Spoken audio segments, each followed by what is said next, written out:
Hey guys, please stop negativity, stop the drama.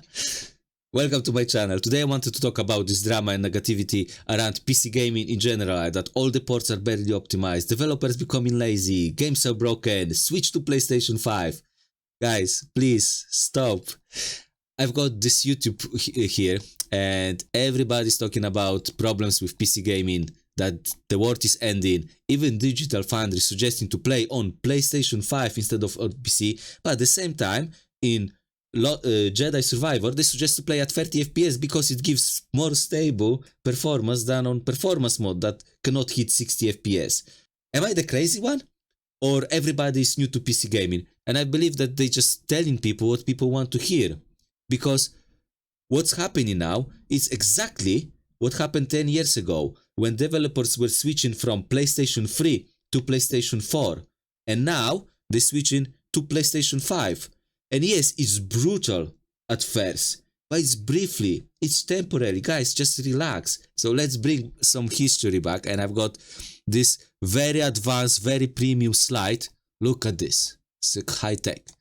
PlayStation 3 had a quarter of a single gigabyte of VRAM and had very bad PC ports that time, like extremely bad. Like Dark Souls 1 had hard capped 30 FPS, and the games was just horrible. So 2013 was end of PlayStation 3 and PlayStation 4 came out with 8 gigabytes of VRAM.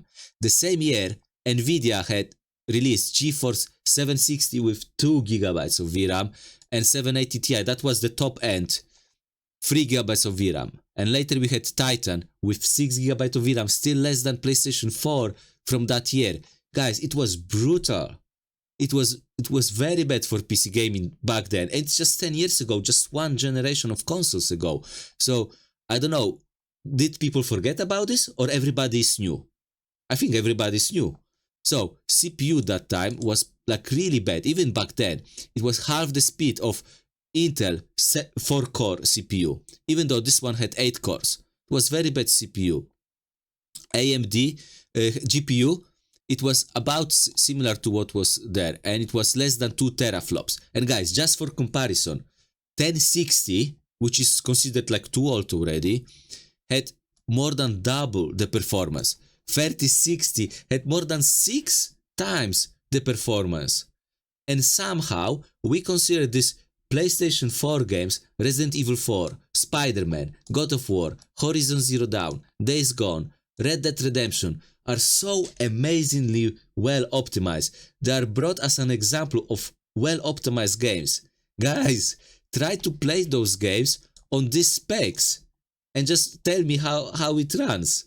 If it's, you need like 2 times, 3 times, 6 times the performance to enjoy those games. So how these games are so amazingly well optimized? And at the same time, people expect to play PlayStation 5 games, The Last of Us, Jedi Survivor, Redfall, on a PC that is weaker than consoles. Guys, it doesn't work like that. But also, it's not end of the world. Just relax, it's just briefly. So PlayStation 5, more than 5 times the teraflops of PlayStation 4, more VRAM, fast NVMe drive, and people still playing on slow hard drive. The PlayStation 5 have direct storage when they call Kraken. It's a nice advanced tech that lowers the load on CPU because they streaming data on a separate chip when PC has to do it using CPU. So we need much stronger CPU on PC to run games from PlayStation 5. And GPU is got what people say, something similar to Radeon 5700 XT. But guys, realistically, you need at least twice the power. It's the same like with PlayStation 4. It's exactly the same, it's nothing new. And PlayStation 5 has good cooling with liquid metal. I've seen tons of people on Steam forums complaining about overheating CPUs. I understand if you have a laptop of a pre-built, maybe it's a problem.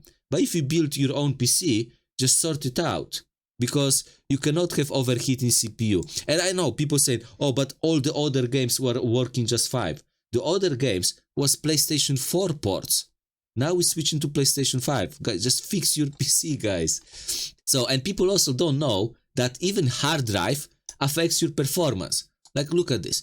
If you play on hard drive, it lowers your FPS and introduce stutters. Look, you have stutters, you have big drops of FPS. It matters. Hard drive is not just, or SSD or NVMe drive is not just for faster load times. It's also for better performance. And in modern games, it's becoming even more visible.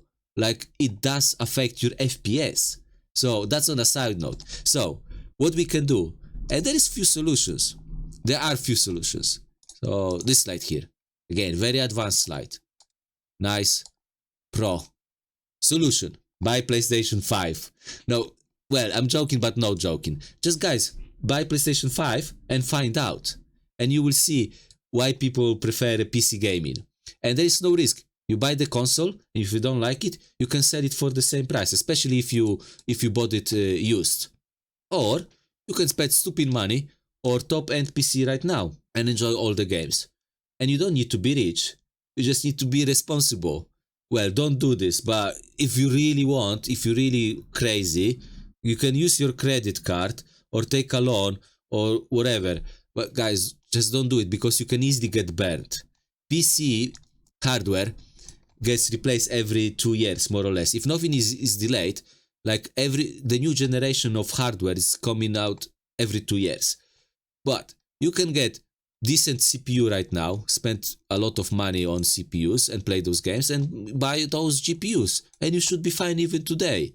But guys, also make sure you activated, XMP and your PC is generally like in order, because I've seen a lot of people complaining about these games when they have higher specs than mine, but worse performance than mine.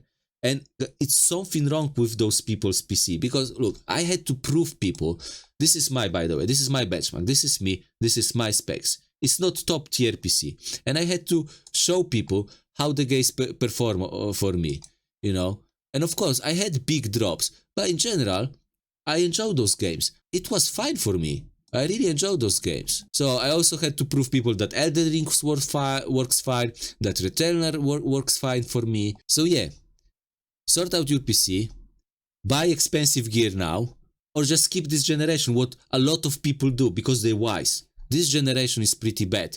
But look, in 2 years, less than 2 years, 4090 will be probably replaced by 5070 Ti, if nothing will be delayed. 4080 will be replaced by 5070, 4070 by 5060, and all these new GPUs probably eat PlayStation 5 for breakfast. So yes, and CPU the same. We're gonna have new CPUs, and even the last generation CPUs already eats PlayStation 5 for breakfast. We already can play those games. Yeah, they're expensive now, but if you wait, you're patient, it will be just fine. So please, don't be so negative. Relax, we'll be fine. The only thing I want to say, please be careful with 6-core CPUs. They are fine for now, but already slowly causing problems. Consoles have 8 cores, and already 5600X is already not enough for some games. Ryzen 3600, definitely not enough, like for The Last of Us. And please avoid CPU bottlenecks at all costs. Like all costs, because it's horrible. If you are a CPU bottleneck, the game feels broken and nothing you can do. You can lower the resolution, you can lower the graphical settings, and the game is stuttery, like feels horrible. It's not normal frame drops, it's just very harsh, it feels broken. So CPU bottleneck, please avoid at all costs, especially this one. With GPU, you can survive even if you have lower end, because the frame drops doesn't feel as bad. So yeah, I just wanted to be, just put some like positive energy out there, and please guys, be more positive. We can just be a little patient and we'll be just fine. Or if you have money, you can buy the gear now and you already can enjoy those games. They feel badly optimized because of this transition mode. It's nothing new. It happened 10 years ago. So I don't understand why everybody panicking so much.